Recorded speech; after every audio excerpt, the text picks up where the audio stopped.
So 13th some இது. So இப்படி கொடுத்துருக்காங்க, இது எப்படி செய்யணும்னு சொல்கிறாங்க. ஃபஸ்ட்டு இருக்கலே டிஃப்ரென்ஸ் பார்க்கணும். இது கே இருக்குது, இது K-2 இருக்குது, K-3 இருக்குது. இருக்கிறதுலே பெருசு வந்து கே தான், பெரிய நம்பர் கே. சின்ன நம்பர் வந்து K-3. ரெண்டுக்கும் உள்ள டிஃப்ரென்ஸ் வந்து 3. ஸோ அப்போ வந்து R⁻3லேருந்து ஆரம்பிக்கணும். ஓகே, இங்கே R⁻3 கொடுக்கணும். R⁻3 -7, இங்கே என்னது R², சரிங்க R. ஓகே, இப்போ K-1ன்றதுன்னா R² கொடுக்கணும். அதே இது வந்து K-2னா R கொடுக்கணும்.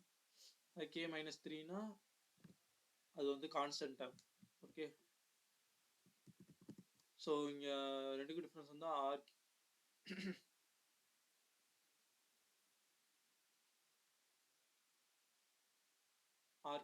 First R³. அடுத்து இங்கே வந்து R கொடுக்கணும். அடுத்து வந்து இங்கே வந்து கான்ஸ்டன்ட் அப்படியே எடுத்து எழுதிடணும். எடுத்து எழுதிட்டு இதுக்கு வந்து கேரக்டரிஸ்டிக்ஸ் ரூட் கண்டுபிடிக்கணும். ஓகே,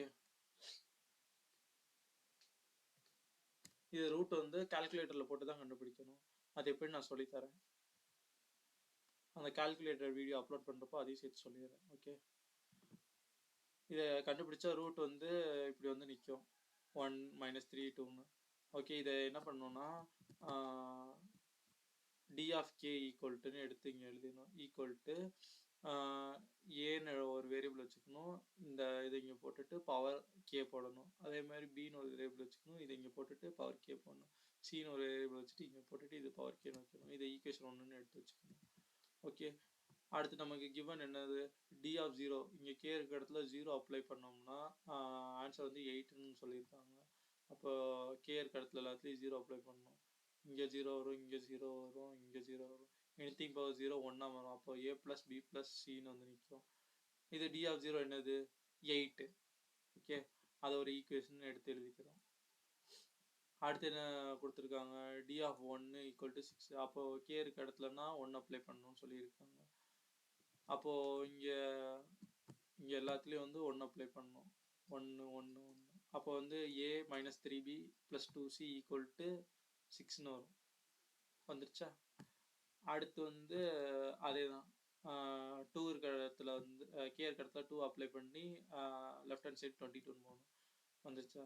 இதை வந்து சால்வ் பண்ணணும். சால்வ் பண்ணால் இந்த ஒரு ஆன்சர் கிடைக்கும். இதுவும் கால்குலேட்டர் பார்ட்டு தான். ஓகே, இதுவும் கால்குலேட்டர் பார்ட்டு தான். சால்வ் பண்ணுறது இந்த 3 இதையும் சால்வ் பண்ணணும். அதாவது 2 3 4 இந்த 3ஐயும் சால்வ் பண்ணால் ஏபிசி கிடச்சிரும். அடுத்து அதை தூக்கி இங்கே எழுதுறோம். இங்கே இந்த இருக்குல்ல, ஏ இருக்கிறதுல பிசி, இதை சப்ஸ்டியூட் பண்ணோன்னா ஆன்சர் முடிஞ்சு. அவ்வளோதான். இதான் வந்து 13th சம். அடுத்து 14th சம் எப்படின்னு சொல்கிறேன். ஓகே,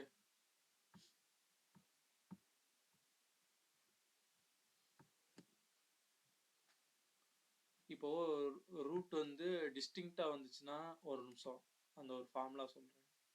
இந்த சம்மில் இந்த ஸ்டெப் இருக்குல்ல, இது ஆக்சுவலி ரூல், அதாவது ஃபார்முலாலேருந்து தான் வந்தது. ரூட்ஸ் எல்லாமே டிஸ்டிங்க்டாக இருக்கா, அதாவது யூனிக்காக இருக்கா. யூனிக்காக இருந்துச்சுன்னா அதோட ஃபார்முலா என்னதுன்னா, ஒரு நிமிஷம், அதோட ஃபார்முலா என்னதுன்னா y of n = a, அதோட ரூட் r1, அதாவது ரூட்டோட 1 பவர் n, அதாவது n இங்கே போட்டுக்கோமா, இங்கே n. அதே இது b ரூட்டு, ரெண்டாவது root r2 power n. Okay, இந்த n அதான் இங்கே கேன்னு மாற்றிருக்கோம். Plus dot dot dot dot இங்கே வந்து சி அந்த மாதிரி போகணும். ஓகே, இது வந்து யூனிக்காக இருந்துச்சுன்னா ரூட்ஸ் எல்லாம். அதே ரிப்பீட்டடாக இருந்துச்சுன்னா அதுக்கு எப்படின்னா y of n = a + bn r power n. இதுதான், அதாவது இப்போ r = 1, 1 அப்படி இருந்துச்சுன்னா இப்போ இந்த ஃபார்முலா தான். அதாவது ரிப்பீட்டடாக இருந்துச்சுன்னா a + bn × r power n. Okay, இதுதான் செகண்ட் 14th சம்முக்கு வரும். இங்கே அதே மாதிரி தான். ஃபஸ்ட்டு வந்து ரெண்டுக்கும் டிஃப்ரென்ஸ் பார்க்கணும். இந்த ரெண்டுக்கும் டிஃப்ரென்ஸ் பெருசு கொஞ்சம் 3 இருக்குது. ஸோ அப்போ இது வந்து r⁻3, இது வந்து 6, இது வந்து கான்ஸ்டன்ட் டேர்மு. எழுதிட்டோமா? ஓகே, இது அதே சமம் நினைக்கிறேன். 1 மினிட். அதே சமம், இது அதே சமம் தான் திருப்பி ஸ்கேன் பண்ணியிருக்கேன். சாரி, இந்த இருக்கு, இந்த இதுக்கு டிஃப்ரென்ஸ், இதோட டிஃபரன்ஸ் வந்து 2 தான். n 2, ஸோ வந்து 2ல இருந்து ஆரம்பிக்கணும். ஓகே, இதுக்கு வந்து ஆர் ஸ்கொயர் போடணும். எதுக்கு பெருசு இருக்கோ அதுக்கு தான் பவர் அதிகமாக கொடுக்கணும். அங்கே வந்து n தான் பெருசாக இருந்தது, ஸோ அதுக்கு பவர் ஆர் கியூப்னு ஆரம்பிச்சோம். இங்கே n+2 தான் அதிகம், ஸோ இங்கே ஆர் ஸ்கொயர்னு ஆரம்பிக்கிறோம். இங்கே 6, இங்கே 6, இங்கே கான்ஸ்டன்ட் அப்படியே போட்டுருமா? போட்டுட்டு இதை சால்வ் பண்ணோம்னா 3,3ன்னு வரும். அதாவது இப்படி போடுவாங்க, மல்டிப்ளை பண்ணால் 3, இப்படி சால்வ் பண்ணால் -3, -3 ப்ளஸ் பண்ணால் -6 வரணும், மல்டிப்ளை பண்ணால் 9. இதை சால்வ் பண்ணோம்னா 3,3ன்னு வரணும். ஓகே, 3,3ன்னு வந்துருச்சு. ஸோ சால்வ் பண்ணால் 3,3. நான் சொன்னேன்ல, ஒய் ரெண்டும் சேமாக இருந்துச்சுன்னா ஒய் ஆஃப் nன்னு வச்சுக்கலாம். Y of n = a + bn r⁻n. அதே மாதிரி எழுதியிருக்கோமா? a ஆஃப் n = ஏன்னு ஒரு டேர்ம் கொடுத்துக்கிறோம், ப்ளஸ் bn, r என்னது 3, ஸோ 3/n. என்னது r வந்து ஈக்குவலாக இருந்துச்சுன்னா இது வந்து ரூல். ஓகே, ஸோ வந்து அடுத்து வந்து அதுக்கு வேறு மாதிரி இருக்கும். டிஸ்டிங்க்டாக இருந்ததுன்னா அதுக்கு வேறு மாதிரி இருக்கும், இதுக்கு வேறு மாதிரி ப்ரொசீட் பண்ணுற மாதிரி இருக்கும். ஓகே, இதில் RHS என்ன அதில் பாருங்கள், அதில் வந்து 0 = 0ன்னு வந்து முடிஞ்சிருக்கும் சம்லே. ஆனால் இங்கே RHS தனியாக இருக்குது, ஸோ RHS தனியாக எடுத்து செய்யணும். இங்கே RHS தனியாக இருக்கா, =0ன்னு இல்லை, RHS தனியாக இருக்கா, ஸோ RHS தனியாக எடுத்து செய்யணும். ஸோ RHS என்னன்னு எடுத்து எழுதியிருக்கேன். அடுத்து என்னன்னா, லெட் நம்ம an ஒரு டேர்ம் எடுத்துக்கிறோம், = a × 2n நம்மளாம் அசியூம் பண்ணிக்கிறோம். அதாவது இதை வந்து ஏன்னு அசியூம் பண்ணிக்கிறோம். ஓகே, 2n அப்படியே வச்சுக்கிறோம். இதை வந்து சால்வ் பண்ணுறப்போ லாஸ்ட்டு 3 வரும், இங்கே வரும்.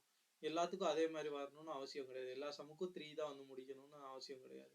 இந்த சம்மில் வந்து 3ன்னு வந்து முடிஞ்சிருக்குது, ஆனால் எல்லா சம்லையும் 3ன்னு முடியணும்னு அவசியம் கிடையாது. ஓகே, இதை நம்ம எடுத்துக்கிறோம், ஏன்ன்றது வந்து a × 2n. ஸோ இந்த இதை வந்து 2ன்னு வச்சுக்கிறோம். இதை வந்து மேலே இந்த ஃபார்முலாவில் இதில் அப்ளை பண்ணுறோம். ஓகேவா? a என்ற இடத்துல இப்போது n+2 இருக்கா a என்ற இடத்துல, அப்போ வந்து n+2ன்னு அப்ளை பண்ணும். இப்போ வந்து அங்கே என்ன இருந்தது, an+2 இருந்ததா? இப்போ an என்னது, a × 2வா? இப்போ n இருக்கிற இடத்துல +2 போடணும். ஓகே, n+2 இருக்கு, இங்கே வெறும் an தான் இருக்கு. அப்போது n+2 வந்து இங்கே +2 போட்டுடணும், அவ்வளோதான். அதேமாரி தான் இங்கே n+1 இருக்கா, +1 மேலே போட்டுக்கிறோம். அது மீதி உள்ளதை அப்படியே தான் எழுதணும். 6 -6 இதோட a 2n+1. அதே அடுத்தது வந்து என்னது, 9an, அப்போ 9 a 2n, அவ்வளோதான். =RHS எடுத்து எழுதிக்கிறோம். அடுத்து வந்து சிம்பிளிஃபிகேஷன் தான் எல்லாமே. இதை சிம்பிளிஃபை பண்ணால் 2n × 2/2ன்னு பிரிக்கிறோம், அதே மாதிரி தான் இதையும் பிரிச்சிருக்கோம். ஓகே, அடுத்துட்டு நம்ம 2n மட்டும் a 2n காமனாக வெளியே எடுத்துட்டா இப்படி ஒரு டேர்ம் வருமா? அடுத்து இதை சால்வ் பண்ணோம்னா இது வந்து என்னது 0 ஆகிடுமா, 3. ஓகேவா, இதை சால்வ் பண்ணால் 3 4 சரி 1. இதை சால்வ் பண்ணால் 1. ஸோ மல்டிப்ளை வந்து ஒன்றும் இல்லை, அது சேமாக தான் இருக்கும். So a × 2n × 3 × 2n, so 2n cancel ஆகிடும், a = 3ன்னு வந்து ஆன்சர் நிற்கும். ஸோ இப்போ என்ன பண்ணணும்னா, இங்கே கொண்டு போய் இந்த a வந்து சப்ஸ்டியூட் பண்ணணும். ஓகே, சப்ஸ்டியூட் பண்ணிட்டு அடுத்து ஜென்ரல் சொல்யூஷன் என்ன எழுதணும்னா, இங்கே கண்டுபிடிச்சோம்ல இதையும் ப்ளஸ் இதையும் போட்டு வைக்கணும். போட்டு வச்சிருக்கோமா? ஓகே, போட்டோம். இதான் மோஸ்ட் ஜென்ரல் சொல்யூஷன். அவ்வளோதான், இதோட முடிஞ்சுச்சு நம்ம இதெல்லாம். அடுத்து என்னன்னா ஏ 0னா 1, அதே இது n ஈக்குவல் டு 0. அதாவது இந்த இது வந்து n. So n equal to 0, a power so a0னா 1. அதை வந்து இங்கே இப்போ பண்ணணும். இப்போ முதல் வந்து n இருக்கிற இடத்துலனா 0 போடணும். அப்போ இங்கே 0, இங்கே இன்ட்டு 0 போட்டோம்னா மொத்தமாக 0 ஆயிடும். அதே இது இங்கே anything பவர் 0 1 மாறிடும். அப்போ இது போயிடும்.